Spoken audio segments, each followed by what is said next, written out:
como pregar depois de um momento desse, não é mesmo? Jesus é maravilhoso. Recentemente, pregando neste púlpito, dissemos, o Espírito Santo e eu, que esta não é a era do juízo divino. Este é o tempo, ou o dia, diz a Escritura, da salvação. De fato, este é o tempo em que todo ser humano que se entristecer por errar com Deus e lhe pedir perdão, será perdoado.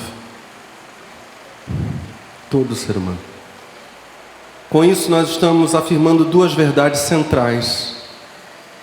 A primeira delas é esta: nesta era, o ser humano é capaz de se entristecer, ou melhor, de ser entristecido por errar contra Deus.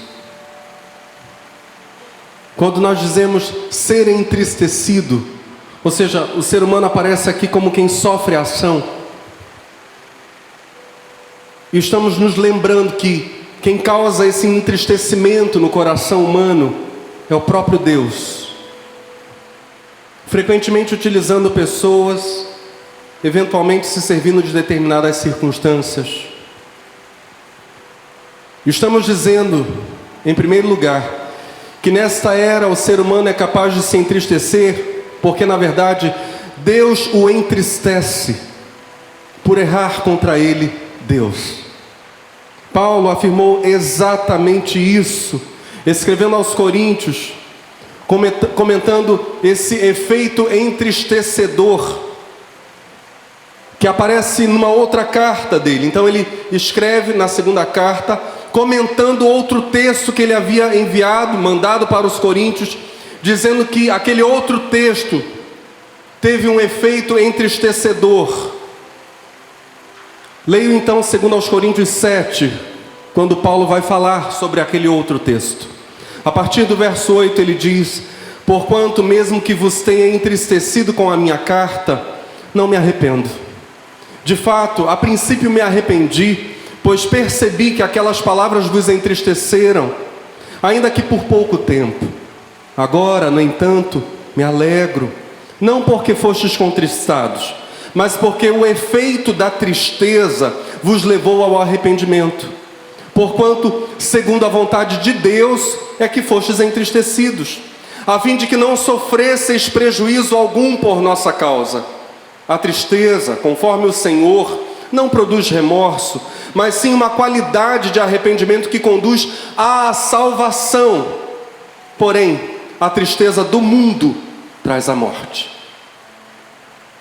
Na versão bíblica do teólogo inglês Ronald Knox, feita a partir do famoso texto da Vulgata Latina, o texto de Jerônimo, quando Jerônimo traduz para o latim a Escritura, Knox pega o texto de Jerônimo, a Vulgata, compara com os originais gregos e hebraicos e escreve estas palavras de Paulo em 2 Coríntios 7, nestes termos: sim, mesmo que eu lhes causei tormento com a minha carta, não me arrependo disso. Talvez eu fui tentado a me sentir arrependido quando vi que a minha carta lhes havia causado até mesmo tormento momentâneo, mas agora estou feliz. Não estou feliz pelo tormento, mas feliz pelo arrependimento que o tormento trouxe consigo. Paulo expressamente afirma que há uma tristeza produzida por Deus, frequentemente utilizando seres humanos, com o propósito de salvar. E ao dizermos que esta era é uma era de salvação, em que o ser humano pode se entristecer por errar contra Deus, ou ser entristecido pelo Espírito de Deus por ter errado contra Deus, que o ser humano pode pedir perdão e ser perdoado, precisamos então ressaltar a segunda verdade, que é justamente esta que acabei de falar. Nesta era, o ser humano, a quem Deus entristeceu, é capaz de pedir perdão. E sempre que ele o fizer, será perdoado. Essa é a marca da era da salvação. Deus entristece o ser humano, como diz o apóstolo Paulo. O ser humano entristecido pede perdão e é prontamente perdoado.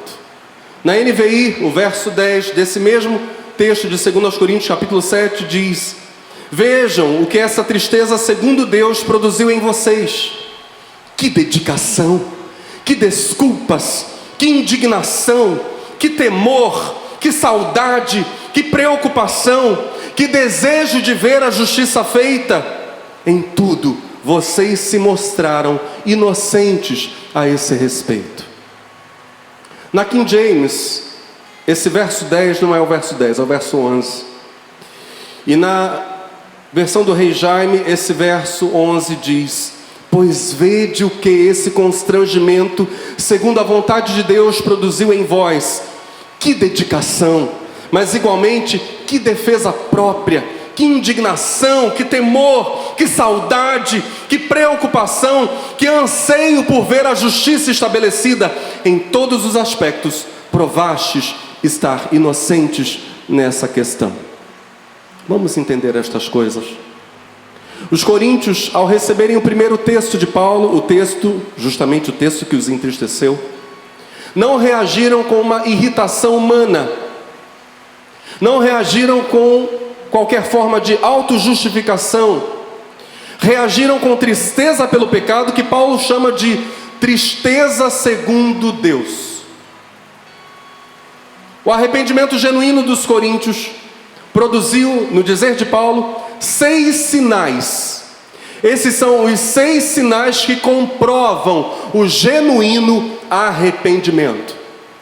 E nós precisamos agora pensar em cada um desses 6 sinais paulinos de arrependimento genuíno: dedicação ou cuidado, desculpas ou defesa própria, indignação, temor, saudade, preocupação, anseio por ver a justiça feita.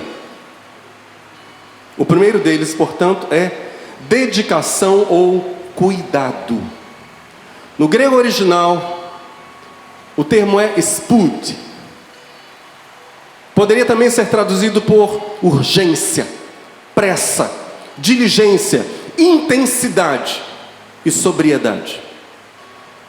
Paulo está afirmando que a pessoa realmente arrependida tem pressa em resolver o problema do pecado. O pedido de perdão, as reparações, a reconciliação com Deus, a reconciliação com o próximo, nada disso, no dizer de Paulo, é coisa que pode esperar. Não pode esperar. Arrependimento é uma questão urgente. Em segundo lugar, além de falar de dedicação ou cuidado, spud, que é urgência, pressa, diligência, intensidade e sobriedade, Paulo fala sobre desculpas. A reação dos coríntios à mensagem que os entristeceu, trazendo a tristeza segundo Deus. A segunda reação foi uma reação de desculpas, ou, em algumas traduções, de defesa própria. E aqui a gente precisa tomar cuidado, porque o grego é apologia. Isso não nos fala de autojustificação. Não, não é isso. Mas do fim da vinculação com o erro. Os coríntios não queriam permanecer vinculados àquilo que manchou a sua caminhada. Se em algum aspecto eles eram inocentes, iriam provar para Paulo, já que ele mandou a carta exortativa, o texto exortativo anterior, provariam para Paulo a sua inocência. Naquilo em que estavam efetivamente errados, arrepender-se-iam, mas de um modo ou de outro, a imagem deles precisava ser limpa, aclarada, defendida contra toda impureza. Essas são as desculpas aqui. A minha imagem não pode ficar vinculada ao pecado. Eu não posso permanecer ligado àquilo que é impuro. Tem que acontecer a apologia. A imagem precisa ser aclarada, branqueada, purificada. A Escritura, no outro texto, vai dizer que nós devemos nos livrar de toda a aparência do mal. Em terceiro lugar, Paulo diz que a tristeza, segundo Deus, produziu neles indignação. O grego é aganaktesis, indignação ou ira. Paulo diz que a tristeza, segundo Deus, produziu nos coríntios a ira contra si próprios. Ira foi a reação que eles experimentaram por terem se desviado do caminho da verdade. Os coríntios ficaram, no dizer de Paulo, indignados por terem permitido que os pecados penetrassem nas suas vidas. Talvez penetrassem na igreja, possivelmente por conta de alguma permissividade, alguma visão excessivamente tolerante para com o pecado.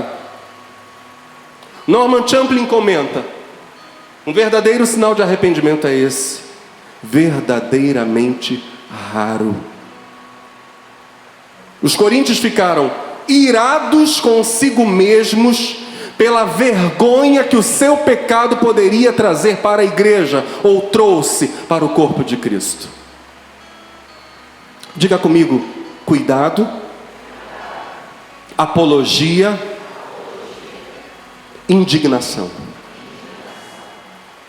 Paulo prossegue dizendo que a tristeza, segundo Deus, produziu também nos coríntios temor. No grego original, uma palavra muito conhecida por muitos de nós, phobos, de onde vem fobia, medo, aversão. Muito provavelmente, não são poucos aqueles que olham para essa fala de Paulo aqui em 2 Coríntios 7, associam-na com a primeira carta de Paulo, capítulos 4 e 5, final do capítulo 4 e início, na verdade todo o capítulo 5. Quando Paulo lá na primeira carta denuncia imoralidade sexual dentro da igreja, falando inclusive de uma pessoa que teve relações com a própria madrasta. Paulo, naquele texto lá atrás, de 1 Coríntios capítulo 4, no verso 21, tinha feito uma pergunta aos coríntios: o que preferis? Devo ir visitar-vos com a vara da disciplina ou com amor e espírito de mansidão? No texto que possivelmente foi a causa do entristecimento, Paulo havia feito essa pergunta: vocês preferem o quê? Que eu chegue até a igreja com a vara da disciplina ou com amor e espírito de mansidão? Naquele mesmo texto de 1 Coríntios capítulo 4, no verso 14, ou seja, 7 versos antes dessa advertência, Paulo tinha chamado os coríntios de filhos amados. Crê-se que eles poderiam ter temido a disciplina de seu pai espiritual, a disciplina pastoral, apostólica. É justamente isso, por exemplo, que Norman Champlin cogita. Ele crê que o temor aqui, o phobos, foi duplo. Ao serem entristecidos, os coríntios temeram a disciplina pastoral e a disciplina divina. Champlin vai afirmar: tal temor era do homem e de Deus igualmente. Esse temor assinalou o começo da sabedoria daqueles crentes coríntios. Ou seja, o arrependimento genuíno produz santo temor. Ele só ocorre quando nós somos colocados diante de Deus, e de um Deus que é santo. Ali o nosso coração treme, e teme sim a disciplina. Provérbios capítulo 28, verso 14 afirma: feliz a pessoa que vive sempre no temor do Senhor, mas o indiferente e o que se revolta contra o Senhor cairá em desgraça. Vamos falar isso juntos? Feliz a pessoa que vive sempre. Nota que o verso diz sempre, viu? Vamos prosseguir. Sempre no temor do Senhor, mas o indiferente e o que se revolta contra o Senhor cairá em desgraça. Paulo prossegue dizendo que a tristeza, segundo Deus, produziu nos coríntios saudade, epipótesin no grego original. Interessante que essa reação de saudade completa justamente a reação anterior, o temor. Se os coríntios temiam, preste muita atenção, se eles temiam a disciplina de Deus, e a disciplina de Deus, possivelmente por meio de Paulo, também amavam a Deus e amavam o apóstolo Paulo. Queriam a presença e a aprovação de seus atos. Queriam que Deus, o Pai, se alegrasse com eles, e que seu Pai espiritual se alegrasse por meio de seu arrependimento. Champlin afirma, e eu cito Norman Champlin por sua envergadura no estudo teológico: queriam ver o apóstolo e agradá-lo. Interessante que a Bíblia vai falar, nesse mesmo capítulo 7 de 2 Coríntios, da profunda relação e da contínua contrapartida na relação Paulo-igreja, apóstolo-igreja, uma relação pastoral. Há uma relação estreita entre Paulo e os coríntios e uma reciprocidade que o amor e o verdadeiro arrependimento produzem.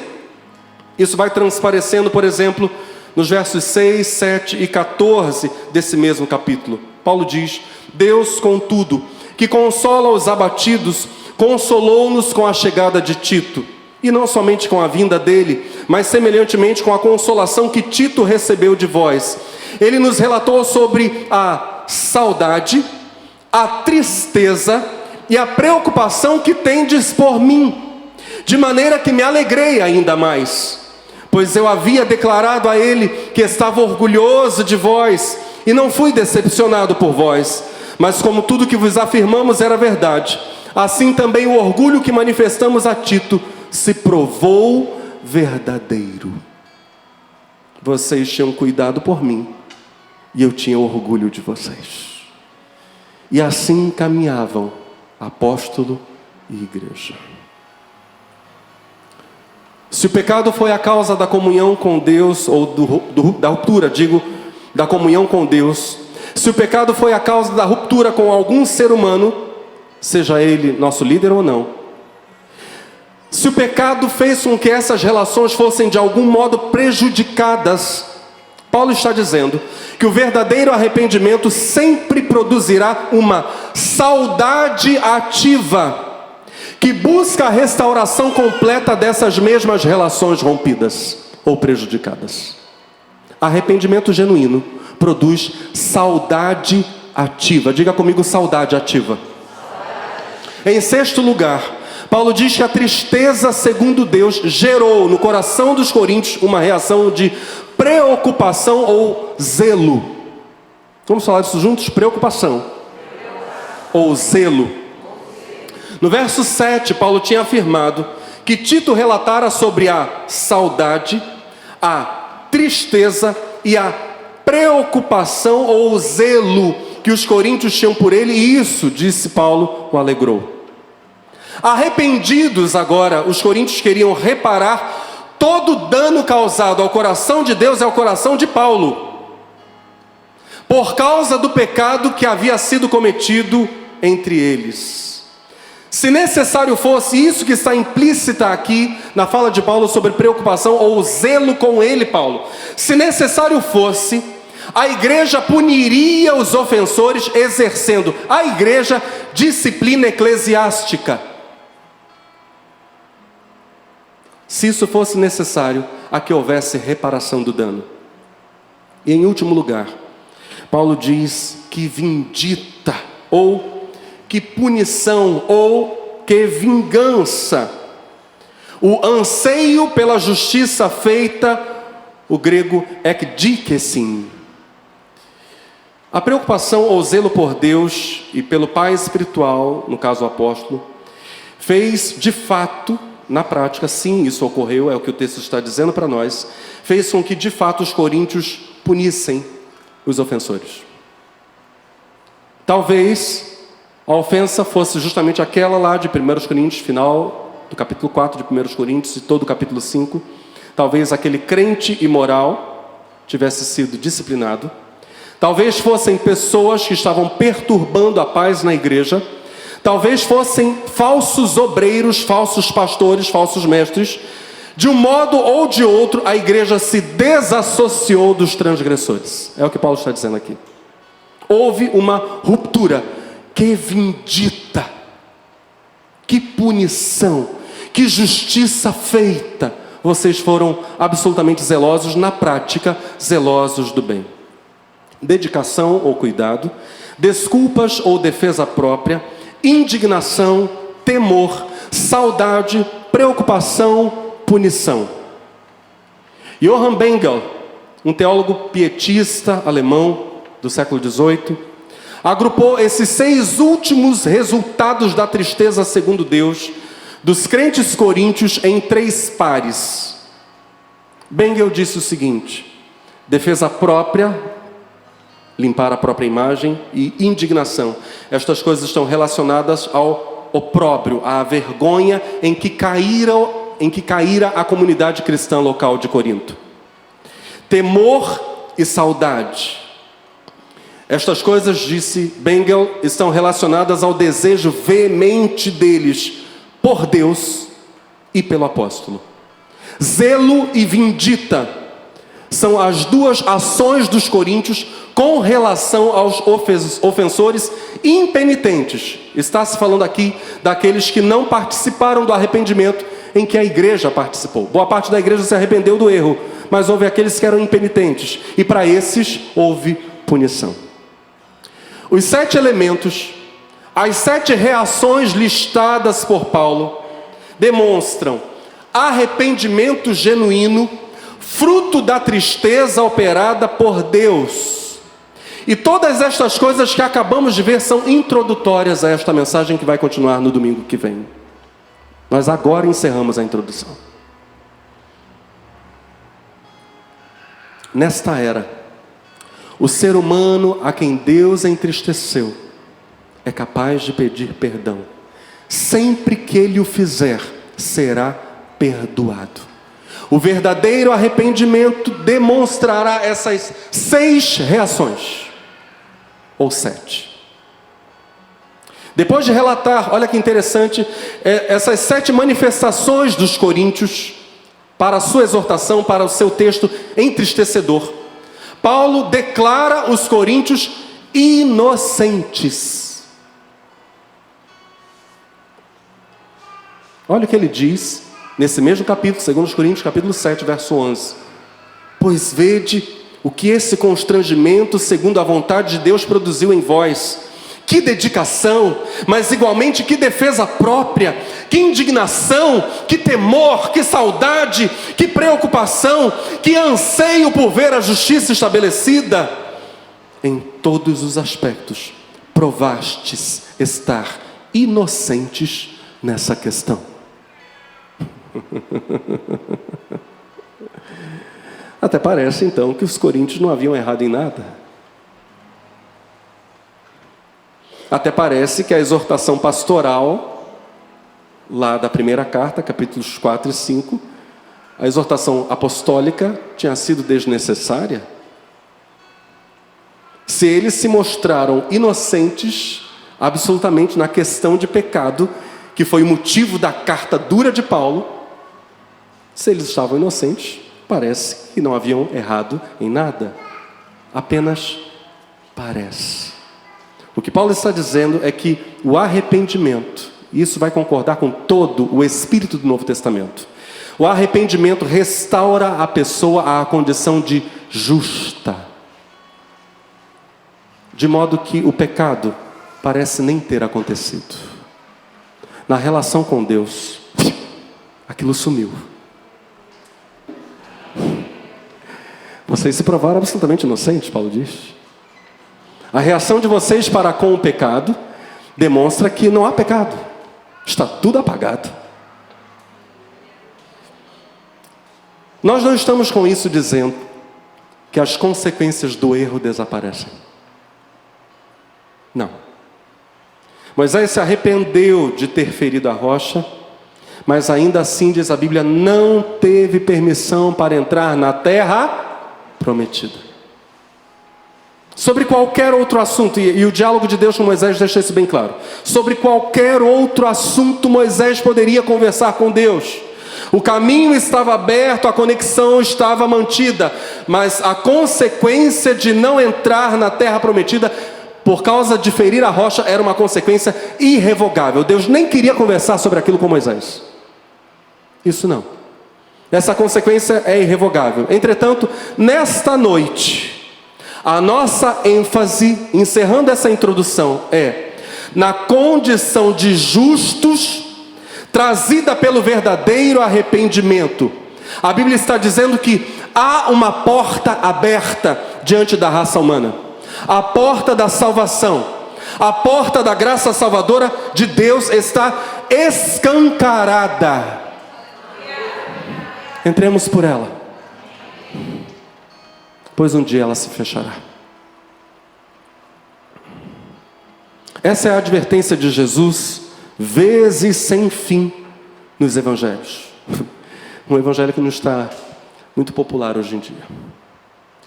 Vamos a um exemplo que nos conduzirá até o fim desta mensagem. Um exemplo em Jesus de Nazaré. A Bíblia diz que 2 dias antes da crucificação, os discípulos fizeram 2 perguntas a Jesus. Mateus 24, verso 3. Tendo Jesus se assentado no Monte das Oliveiras, os discípulos chegaram até ele em particular e lhe pediram: dize-nos, quando ocorrerão estas coisas? E qual será o sinal da tua vinda e do final dos tempos? Primeira pergunta dos discípulos: dize-nos quando ocorrerão estas coisas. Essa pergunta, evidentemente, se referia a algo que tinha sido dito anteriormente. E o texto nos diz o quê? Essa pergunta se referia ao que Jesus tinha acabado de dizer aos discípulos. Ele tinha dito que o templo de Jerusalém seria destruído a ponto de não restar pedra sobre pedra que não fosse derribada. Isso ocorreu mais ou menos 40 anos depois, no ano 70, com a invasão do general Tito. Pedra sobre pedra não ficou no templo. A segunda pergunta que eles fazem foi: e qual será o sinal da tua vinda e do final dos tempos? Notemos que essa pergunta aconteceu pouquíssimos dias antes da crucificação. Jesus seria crucificado para a salvação de todo ser humano. Jesus seria crucificado para que todos os arrependidos encontrassem salvação. Nesse espírito, querendo salvar, é que Jesus discorre extensamente em Mateus 24 sobre os sinais do fim. Na verdade, os discípulos perguntam: Senhor, qual será o sinal? E Jesus dá uma lista. Esses são vários sinais, meus filhos.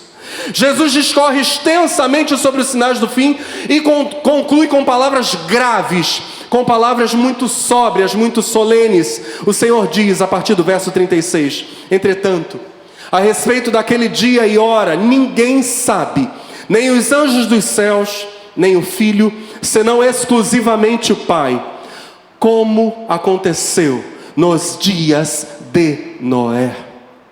Vamos dizer isso juntos? Como aconteceu nos dias de Noé. Jesus prossegue dizendo: como aconteceu nos dias de Noé, assim também se dará por ocasião da chegada do Filho do Homem. Porque nos dias que antecederam ao dilúvio, o povo levava a vida comendo e bebendo, casando-se e oferecendo-se em matrimônio, até o dia em que Noé entrou na arca. E as pessoas nem notaram, até que chegou o dilúvio e levou a todos. Assim ocorrerá na vinda do Filho do Homem. Jesus confirma a historicidade do relato do dilúvio. O dilúvio é um fato histórico. Jesus com isso diz que o dilúvio não foi mito. A fala de Jesus deixa claríssima a importância de a humanidade não se esquecer da possibilidade de juízo repentino, a exemplo do dilúvio.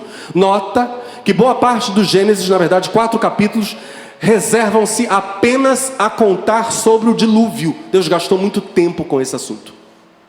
Ele não quer que a humanidade se esqueça dessa história. A fala de Jesus deixa claríssimo isto. A humanidade não pode se esquecer da possibilidade de juízo repentino.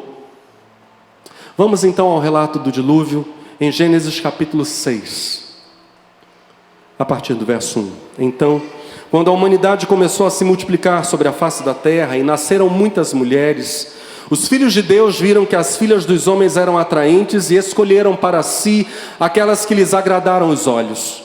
Então declarou o Senhor: por causa da malignidade do ser humano mortal, o espírito que lhe dei não permanecerá nele para sempre. Portanto, ele não viverá além dos 120 anos. Ora, naquela época e também algum tempo depois, havia nefilins na terra, quando os filhos de Deus possuíram as filhas dos homens e elas lhes deram filhos. Esses gigantes foram os heróis dos tempos antigos, homens rudes e famosos. Contudo, o Senhor observou que a perversidade do ser humano havia crescido muito na terra e que toda a motivação das ideias que provinham das suas entranhas era sempre e somente inclinada à prática do mal. Então o Senhor entristeceu-se muito por haver criado os seres humanos sobre a terra, e esse sentimento feriu profundamente o seu coração.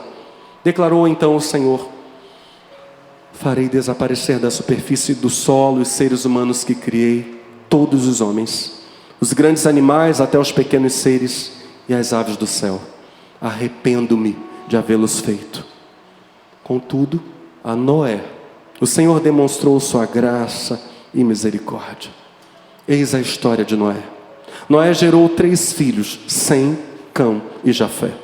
A terra se perverteu diante de Deus e encheu-se de violência. Deus observou a terra e viu a que ponto de perversão havia chegado toda a humanidade com suas práticas malignas. Então declarou Deus a Noé: eis que darei fim a todos os seres humanos, porquanto a terra encheu-se de violência por causa deles. Eu os destruirei juntamente com a terra. Faze uma arca de madeira resinosa, tu a farás de caniços e a calafetarás com betume por dentro e por fora. Exatamente deste modo a farás: para o comprimento da arca 300 côvados, para a sua largura 50 côvados, para a sua altura 30 côvados. Farás um teto para a arca e o rematarás um côvado mais alto.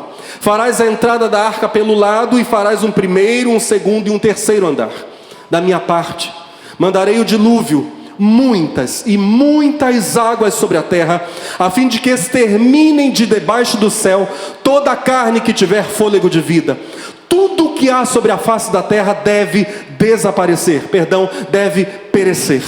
Mas estabelecerei minha aliança contigo, e entrarás na arca, tu e teus filhos, tua esposa e as mulheres de teus filhos contigo. De tudo que vive, de tudo que é carne, farás entrar na arca 2 de cada espécie, um macho e uma fêmea, para os conservares em vida contigo. De cada espécie de aves, de cada espécie de animais, de cada espécie de todos os répteis do solo, virá contigo um casal para os conservares em vida. Quanto a ti, reúne todo tipo de alimento e armazena-o. Isso servirá de alimento para ti e para eles. Noé assim fez, tudo em conformidade com o que Deus lhe ordenara. Ele concluiu a obra. Muito debate tem havido sobre o verso 2 de Gênesis 6. Cristãos realmente piedosos, não estou falando aqui de pessoas que não amam ao Senhor, estou falando de gente piedosa. Cristãos realmente piedosos se dividem quanto ao sentido destas palavras. Os filhos de Deus viram que as filhas dos homens eram atraentes e escolheram para si aquelas que lhes agradaram os olhos. Por exemplo, um homem cujos escritos admiro muito, Dr. Henry Morris, sem ignorar o que Jesus mais tarde vai dizer sobre os anjos de Deus não se casarem. Jesus diz isso categoricamente. Dr. Henry Morris, por exemplo, afirma: a objeção de que anjos não poderiam gerar filhos de mães humanas baseia-se em pressuposição que vai além do que sabemos a respeito dos poderes angélicos. Dr. Morris cria, ele já é falecido, que anjos caídos materializados ou anjos caídos servindo-se de corpos de seres humanos, de homens, numa espécie de possessão demoníaca, teriam possuído aquelas mulheres das quais, segundo o verso 4, nascem os nefilins. Dr. Morris ainda afirma: talvez as antigas lendas de gigantes e semideuses conservem um elemento de verdade, embora com distorções e floreados introduzidos durante séculos de tradição oral.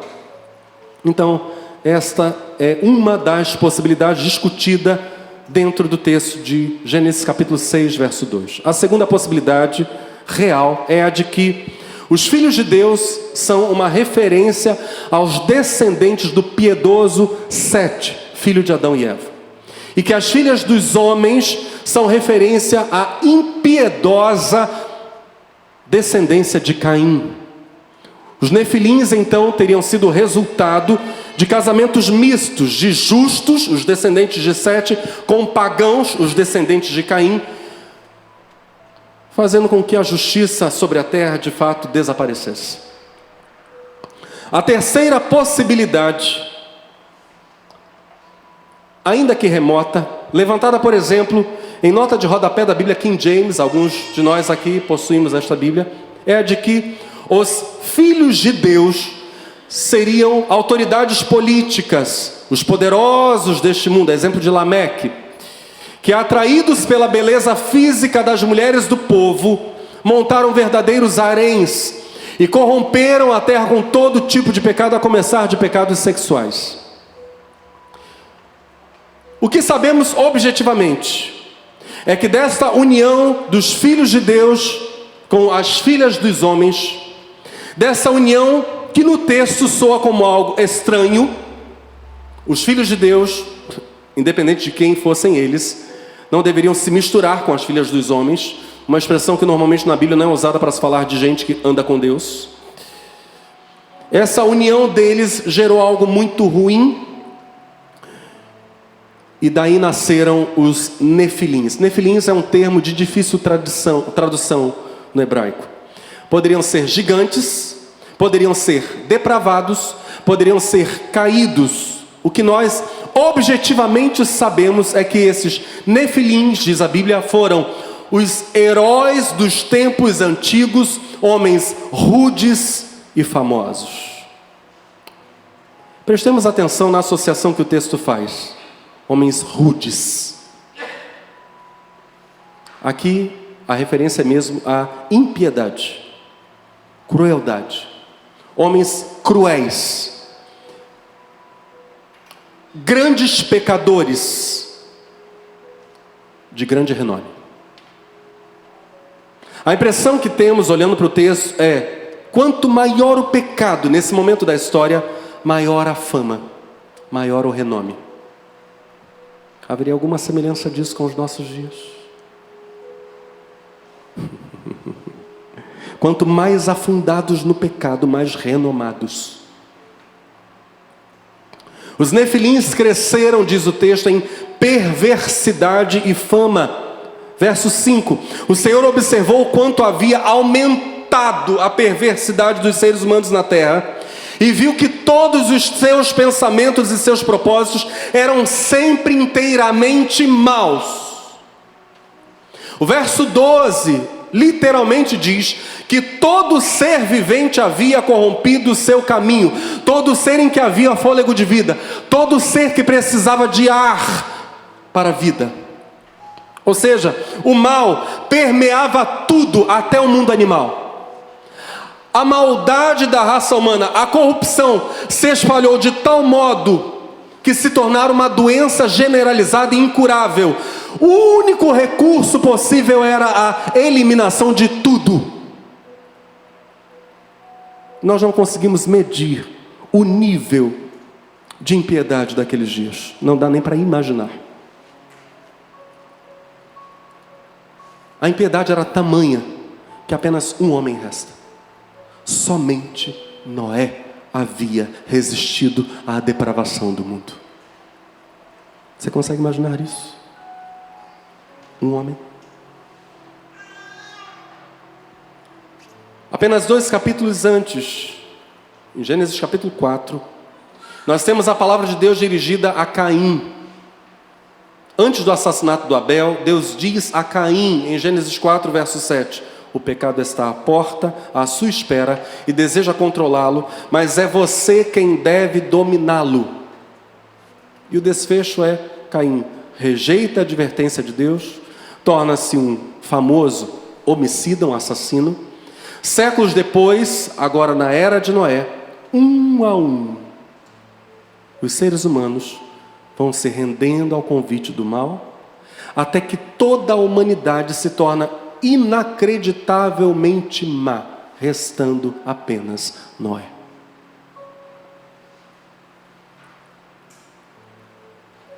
Essa é a pior epidemia. De longe, o pecado. A Bíblia diz que essa geração anterior ao dilúvio, os antediluvianos, eram extremamente avançados. Eles dominavam, por exemplo, as técnicas da metalurgia. A Bíblia diz isso expressamente. Extração, purificação, manipulação de minério, transformando em algo industrializado. Nós usaríamos essa expressão hoje. Dominavam a pecuária, atuavam nas artes. A geração anterior ao dilúvio era desenvolvida e desenvolvida para o mal. As artes eram para o mal. O ganho de renda era para o mal. E os conhecimentos tecnológicos estavam voltados para o mal, para a arte da guerra, para a violência. Gênesis capítulo 4, a partir do verso 20, Ada deu à luz um filho chamado Jabal, que foi o antepassado dos que criam rebanhos e vivem em tendas. Jabal tinha um irmão chamado Jubal, antepassado de todos os músicos que tocam harpa e flauta. Zilá também deu à luz um filho chamado Tubal-Caim, artífice de todo instrumento cortante, de bronze e de ferro. Se entregassem minério de ferro para alguns de nós aqui, ou para quase todos nós aqui, nós não saberíamos o que fazer. Não teríamos a mínima ideia de como transformar isso em material utilizável. Os antediluvianos já dominavam essa técnica. Enquanto a humanidade toda está usando a tecnologia para o mal, como no caso dos nefilins, poderosamente maus, Noé irá utilizar a tecnologia para o bem, com seus filhos, possivelmente ao longo de 120 anos. Ele construirá uma embarcação de madeira de gofer, é o termo no hebraico, que pode ser traduzido como cipreste ou cedro. O cipreste é aquilo que nós chamamos de pinheiro. Os judeus preferem usar a terminologia cedro. De fato, ciprestes costumam ser chamados de cedro. No verbete cedro, a enciclopédia britânica diz: sua madeira é altamente valorizada porque não se deteriora facilmente. Tem uma bela cor avermelhada e perfume agradável. Então, se foi cedro mesmo, a arca era cheirosa. Existem 4 espécies de cedro. 3 deles cresciam originalmente apenas nas montanhas que circundam o mar Mediterrâneo. Muitas outras árvores de madeira aromática e avermelhada também são chamadas de cedros, mas são na maioria, olha aí, ciprestes ou zimbros. E no verbete cipreste, a enciclopédia britânica ainda diz: como resiste ao apodrecimento e a pragas. As 2 madeiras então são muito resistentes, inclusive à umidade.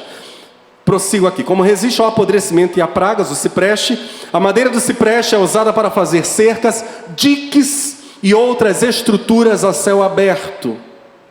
A Bíblia diz que, além de ser a madeira de gofer, utilizada para a fabricação da arca, era toda ela impermeabilizada com betume. E Champlin vai dizer: devemos pensar aqui em algum tipo de betume, ou argila, ou limo, no árabe kafura, que se parece com a palavra hebraica aqui empregada, é uma espécie de betume. Mas também poderíamos pensar na resina, que esse betume fosse a resina de certas árvores, como o pinheiro, o próprio cipreste. Então, poderia ser algo extraído da terra, ou poderia ser algo extraído de árvores, talvez o próprio cipreste, uma resina que impermeabilizaria a arca por dentro e por fora. O texto diz que ela media 300 côvados, noutras traduções, cúbitos de comprimento, 50 côvados de largura, ou cúbitos de largura, 30 côvados ou 30 cúbitos de altura.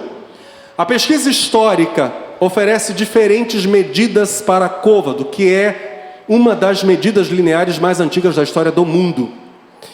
As principais variam de 42 centímetros a 67,5 centímetros. Dr. Henry Morris, um cientista, calcula as medidas da arca utilizando o côvado de 48 centímetros. Então o cálculo fica assim: 300 côvados de comprimento são 144 metros de comprimento. 50 côvados de largura, 24 metros de largura. Para nós termos uma noção, este templo mede aproximadamente 12 metros de largura. A largura da arca é o dobro, porém 4 vezes maior no comprimento. Não apenas isto, a Bíblia diz que ela tinha 14,4 metros de altura, 30 côvados ou 30 cúbitos de altura. Este prédio, no seu cume, está com algo em torno de entre 7 e 8 metros. A arca tinha mais que o dobro da altura desse edifício, do chão até o topo. Isso é a arca. Mais que o dobro, 4 vezes maior, o dobro na largura. 3 andares, diz a Bíblia, cada um então com 4,8 metros de altura, repleta de compartimentos para os animais, tão imensamente grande, que mesmo os cálculos modernos dizendo que há quase 18 mil espécimes de mamíferos, aves, répteis e anfíbios no mundo, esses animais ocupariam menos da metade da arca. Havia espaço para animais, para a família de Noé, para alimento e para quaisquer outros fins necessários. Além da família de Noé, Gênesis 7, verso 2, eu li para vocês Gênesis 6, mas Gênesis 7 vai dizer, dar um detalhamento, de que entraram na arca um casal de cada animal considerado impuro e 7 casais de animais puros, animais domesticáveis e sacrificáveis para Deus, por exemplo, em culto. A Bíblia diz que no aniversário de 500 anos de Noé, ele já possuía 3 filhos, Sem, Cão e Jafé. Em Gênesis 5, verso 32, é dito, quando Noé completou 500 anos, já havia gerado Sem, Cão e Jafé. Se nós olharmos para o Gênesis e montarmos uma cronologia, tentarmos montar a ordem do tempo, possivelmente quando Noé estava com 480 anos, teve seu último filho, Jafé. Nessa época Deus lhe anuncia o dilúvio, Gênesis 6, verso 3. Então declarou o Senhor: por causa da malignidade do ser humano mortal, o Espírito que lhe dei não permanecerá nele para sempre, portanto ele não viverá além dos 120 anos. Por que estamos dizendo isso? Porque a Bíblia vai dizer que no ano 600 da vida de Noé caiu o dilúvio sobre a terra. Então, possivelmente, aos 480 anos de idade, vem o anúncio. Durante todo esse tempo longo de construção, 120 anos, a Bíblia categoricamente nos diz que Noé estava chamando as pessoas ao arrependimento. Abandonem a perversão, abandonem os assassinatos, Deus vai manifestar sua misericórdia, Deus vai perdoar, Noé dizia. Nós, hoje, temos clara essa compreensão. Deus era capaz de manifestar sua outra vontade eterna, salvar todos os homens. Havia, como disse a vocês, espaço na arca para mais pessoas além da família de Noé. Mas mais do que isso, se a humanidade se arrependesse, abandonando a perversão e os assassinatos, Deus não mandaria dilúvio. Pedro, o apóstolo, nos conta em 2 de Pedro, capítulo 2, verso 5, que Deus, agora cito Pedro, não poupou o mundo antigo, mas protegeu Noé, que proclamava a justiça. Diga comigo, Noé proclamava. Noé proclamava a justiça. E Pedro prossegue dizendo: e 7 pessoas da sua família Deus poupou. Vou voltar à leitura do verso. Deus não poupou o mundo antigo, mas protegeu Noé, que proclamava a justiça, e 7 pessoas de sua família, quando destruiu com um dilúvio o mundo dos perversos. Eu gostaria que vocês, juntamente comigo, visualizássemos esta cena. Os animais chegam, entram na arca, Deus os envia. Noé e sua família entram naquele colosso, a arca é comparável a um transatlântico, aquela coisa gigantesca. Entram. Deus fecha a porta. Eles deixam para trás o mundo que eles nunca mais veriam. Eu disse a vocês que essa mensagem vai continuar no próximo domingo. Tudo, depois que eles saíssem da arca, seria completamente diferente. Surgiria um mundo diferente no clima, na geografia, na vegetação e, evidentemente, na população. Aquele mundo estava desaparecendo. Entram. Depois de um ano, quando eles saem dali, é outro planeta. 7, Gênesis 7, verso 1, o Senhor ordenou a Noé: entra na arca, tu e toda a tua família, porque és o único justo que observo diante de mim no meio desta geração. Entra. Vem, meu filho. Você vai viver. E a Bíblia vai dizer que a arca é um símbolo de Cristo. É Jesus para nós. Pela fé nele, os nossos pecados são perdoados. Deixamos para trás o velho mundo. Saímos de um sistema mundial perverso. Saímos, isso fica para trás. Fecha-se a porta. Fecha-se, porque Deus a fecha. Quantos aqui entraram em Cristo? Deixaram para trás o velho mundo. Não há mais nada lá. Olha a força destas palavras de Paulo aos Gálatas. Estamos juntos? No capítulo 1, verso 3: a todos vós, graça e paz da parte de Deus nosso Pai e do Senhor Jesus Cristo, que se entregou voluntariamente pelos nossos pecados, a fim de nos resgatar deste atual e perverso sistema mundial, segundo a vontade de nosso Deus e Pai. Deus nos resgatou desse sistema. Em outras traduções, nos desarraigar, nos arrancar pela raiz desse sistema velho. Jesus diz que há um juízo se aproximando. Hoje a porta da salvação está escancarada, mas chegará o dia em que Deus julgará toda a maldade humana. Diferente dos filmes, diferente do filme Noé. Não dá para dizer que é Noé, né, gente? Diferente de Noé, será um juízo completamente repentino, algo sem aviso. Noé anunciou justiça, mas o dilúvio veio na hora em que ninguém esperava, disse Jesus, e de surpresa arrastou a todos. Nós veremos isso no próximo domingo, continuaremos a ver essas coisas. Mas o volume de água do dilúvio é comparável ao rompimento de uma represa. É isso que as pessoas viram chegando. Um volume monstruoso de água, montanhas com mais de 40 metros de altura de água, varrendo tudo. Não foi local, não há como ter sido local, isso é impossível. Foi mundial, catastroficamente mundial. E Jesus diz, como aconteceu nos dias de Noé, assim também se dará por ocasião da chegada do Filho do Homem.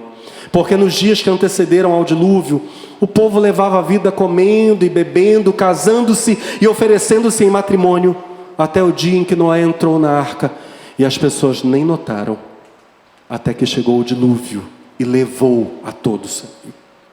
Imagina o volume de água. Assim ocorrerá na vinda do Filho do Homem. Nós começamos a pergunta final: o que foi o dilúvio? Na atmosfera atual, a quantidade de vapor d'água não é suficiente, se toda ela caísse sobre a Terra, para nós termos nem 5 centímetros de água por todo o planeta. De onde veio tanta água? Porque o dilúvio cobriu todo o planeta, com violência.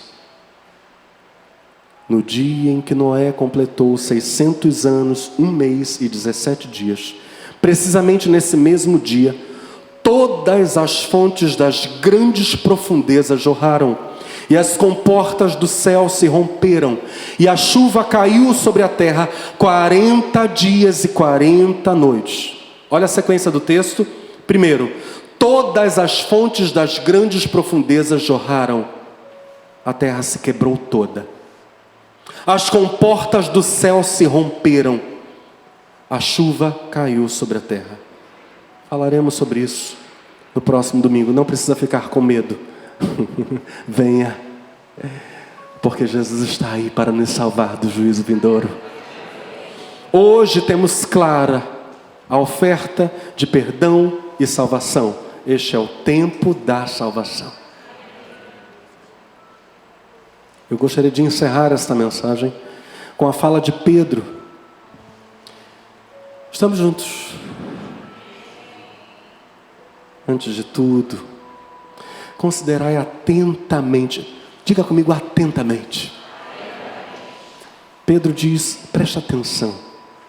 Considerai atentamente que nos últimos dias surgirão escarnecedores, anunciando suas zombarias e seguindo suas próprias paixões.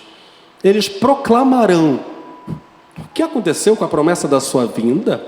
Ora, desde que os antepassados morreram, tudo continua como desde o princípio da criação. Estou lendo 2 de Pedro, capítulo 3, verso 4. Pedro diz que nos últimos dias os homens irão duvidar do juízo divino, da volta de Cristo. Não, essa promessa já ouvimos há tanto tempo. Verso 5, no entanto, deliberadamente eles não reconhecem que desde a antiguidade, por intermédio da palavra de Deus, foram criados os céus e a terra, e essa foi formada da água, e por meio da água, foi pelas águas que o mundo daquela época foi submerso e destruído. Ora, por intermédio da mesma palavra, os céus e a terra que hoje existem, estão também preparados, e Pedro diz, não mais para a água, estão preparados para o fogo, reservados para o dia do juízo e para a total destruição dos ímpios. Contudo, amados, há um princípio que não deveis esquecer, que para o Senhor um dia é como 1000 anos e 1000 anos como um dia. O Senhor não se atrasa em cumprir a sua promessa, como julgam alguns. Pelo contrário, Ele é extremamente paciente para convosco e não quer que ninguém pereça, mas que todos cheguem ao arrependimento. Entretanto, o dia do Senhor virá como ladrão, no qual os céus desaparecerão ao som de um terrível estrondo, e os elementos se desintegrarão pela ação do calor. A terra e toda obra nela existente serão expostas ao fogo. Ora, se tudo que existe será assim aniquilado, que espécie de pessoas é necessário que sejais? Pessoas que vivem em santidade e piedade, aguardando o dia do Senhor e apressando a sua vinda. Naquele dia os céus se dissolverão pelo fogo, e todos os elementos ardendo se dissiparão com o calor. Todavia, confiados em sua promessa, esperamos novos céus e nova terra, onde habita a justiça. Por isso, amados, enquanto aguardais estes eventos, esforçai-vos para que sejais encontrados por Ele em plena paz, sem mácula, ou seja, sem estar vivendo na prática do pecado, sem a sujeira, sem mácula e livres de culpa diante dele. Considerai que a longanimidade do nosso Senhor é uma oportunidade para que possais receber a salvação.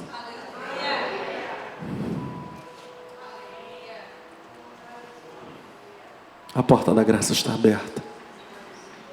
Confessemos a Cristo como Senhor, como perdoador dos nossos pecados. Confessemos nossos pecados, recebamos salvação e andemos na presença desse Deus, dentro da arca chamada Jesus. Pois quando vier o dilúvio, nada nos fará dano, nenhum dano. Estaremos em Cristo, nossa arca segura. Por favor, fique de pé no seu lugar.